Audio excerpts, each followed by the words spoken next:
Qu'est-ce que les banques avaient à gagner à travailler avec vous? Rien. Rien. C'est bien une des raisons pour lesquelles ça a été aussi long. Et est-ce que elles vous chargent quelque chose pour ces transactions? Non, en fait, elles nous chargent sur les frais bancaires, bien évidemment, sur les transactions, sur les changements de devises, parce que quand tu paies avec une carte canadienne, par exemple, il y a des frais de changement de devise. Mais voilà, ils font leur monnaie là-dessus et c'est suffisant pour eux, manifestement. D'accord. Donc, Mais c'est pas leur business de faire de l'identité, c'est pas leur métier, c'est pas leur core business. Ben c'est ça que je trouve étonnant parce que d'une certaine manière, tu sais, on dit les modèles changent, les modèles d'affaires changent, les métiers changent. Or, un banquier, jusqu'à récemment, ça donnait de l'argent aux gens, mais aujourd'hui, ce sont des guichets qui donnent de l'argent aux gens. Et on dit souvent, les banques disent aux gens, allez chez votre commerçant pour chercher de l'argent. Donc, donnez. Et là, soudain, eux-mêmes se remettent à faire un métier qui n'est pas le leur. Donc il y a un glissement là d'une certaine manière. Il y a un glissement, je pense qu'ils regardent la notion d'identité, mais je ne vois pas comment une banque, quelle qu'elle soit, peut prétendre à devenir une banque centrale de gestion d'identité au niveau mondial, quelque chose de global.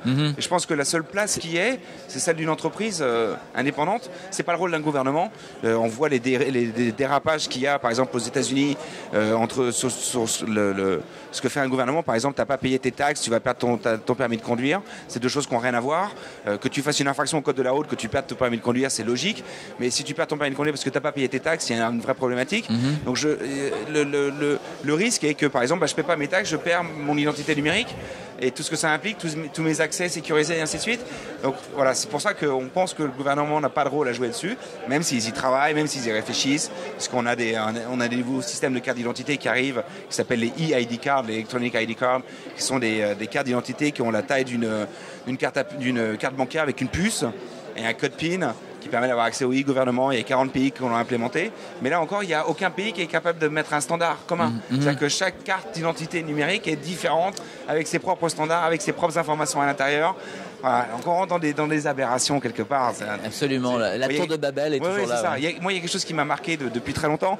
Le langage des sourds et muets, il n'est pas universel. Non, ils avaient la possibilité de faire quelque chose d'universel, ils ont réussi à pas faire quelque chose d'universel. Et ça se reproduit de jour en jour dans tous les domaines. C'est pareil pour la carte d'identité. Il y avait un moyen de faire un outil universel et qui permettait justement de créer une banque d'identité mondiale. Ils l'ont pas fait, tant mieux, parce que ça me permet de faire du business aujourd'hui. Donc voilà, moi je suis content. Travail d'interface. Oui, on joue le rôle, on joue le rôle du gouvernement quelque part. D'accord. Le but du jeu, c'est d'être un tiers de confiance, certificateur d'identité sur le tonne. Alors puis dis-moi, il y a d'autres projets comme ça dans le monde qui sont développés, et tu disais ce matin qu'il y a Google qui s'est lancé sur ce marché-là. Comment on se sent face au géant Google qui arrive sur ce marché-là? Écoute, pour moi c'est une très bonne nouvelle. Alors, ça pourrait être inquiétant. L'avantage, c'est que j'ai la chance d'avoir des partenaires avec moi qui me garantissent que Google ne peut pas venir me chercher sur mon marché. Donc moi, je suis très content. Ok. C'est-à-dire je ne peux pas en parler, mais ça fait 2 ans qu'on travaille dessus. Donc tu penses bien qu'on y a réfléchi, on a évangélisé sur l'identité. Il y a 2 ans, personne n'en parlait. Aujourd'hui, tu vois, c'est le thème de la conférence aujourd'hui. Donc on a bien travaillé pour faire en sorte que ça fonctionne. Il y a de plus en plus d'entreprises qui se lancent dessus, qui font des modèles locaux, genre Being Verified aux États-Unis, genre North ID en Suède, ou Google aux États-Unis, qui travaillent que sur le territoire américain. Parce qu'aujourd'hui, ils n'ont pas les moyens, justement, de faire un système global qui est, somme toute, relativement compliqué. Donc on a cet avantage concurrentiel sur eux, et on a des partenaires qui sont dans les tiroirs et qui font que Google n'aura pas d'intérêt à venir nous chercher, puisque de toute façon ils ne pourront pas prendre certains pays sur lesquels on est implanté et ils ne pourront jamais y rentrer. D'accord. Et alors vous pouvez faire tout ça, vous travaillez avec la Corée, la Chine, les États-Unis, le Canada, l'Europe, à partir d'un seul pays, ou vous êtes obligé de monter des filiales légales? Justement, c'est ça qui est beau, on travaille d'un seul pays. Ok. Voilà, on est basé en Angleterre. Et vous pouvez vous entendre avec toutes les banques au niveau mondial, à travers les frontières. Ouais. Pas de problème. Ouais. Ça a été long, mais ça fonctionne. Ça fonctionne. Ouais. Belle longueur d'avance. Oui. Et alors, comment tu as conclu ta conférence ce matin? Sur quelle idée tu as laissé les gens qui étaient venus? Écoute, j'étais assez circonspect parce que quand j'ai fini ma conférence, il y a eu un grand silence dans la salle.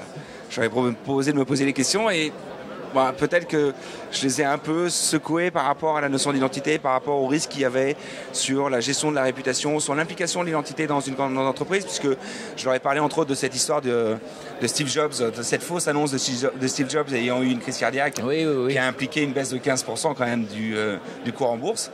Ça s'est répercuté dans d'autres entreprises, c'est un jeu qui existe au niveau des entreprises.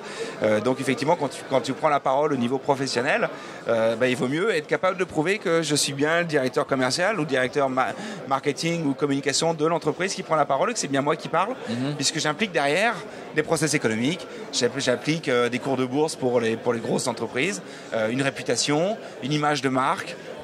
Voilà. Donc c'est un peu ça, je leur ai peut-être fait un peu peur, mais c'était un peu le but du jeu aussi, c'était de leur montrer qu'il y avait des gros risques, qu'on pouvait perdre une réputation du jour au lendemain.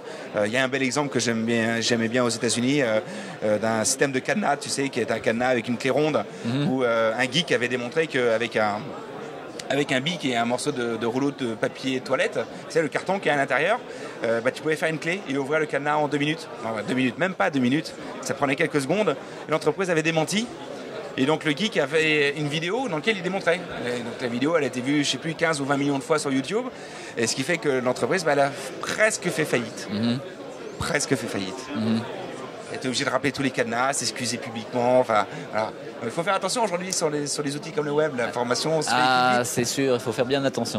Bon, merci beaucoup. Tu restes à Montréal longtemps? Je repars demain. Tu repars déjà demain? Oui, il faut que je retourne travailler. Mais on va te voir au Youlebiz spécial Webcom ce soir? Oui, tout à fait. Super. Je serai là. Alors merci d'être venu jaser avec nous, comme on dit ici. Oui, à bientôt. Merci à toi, à bientôt.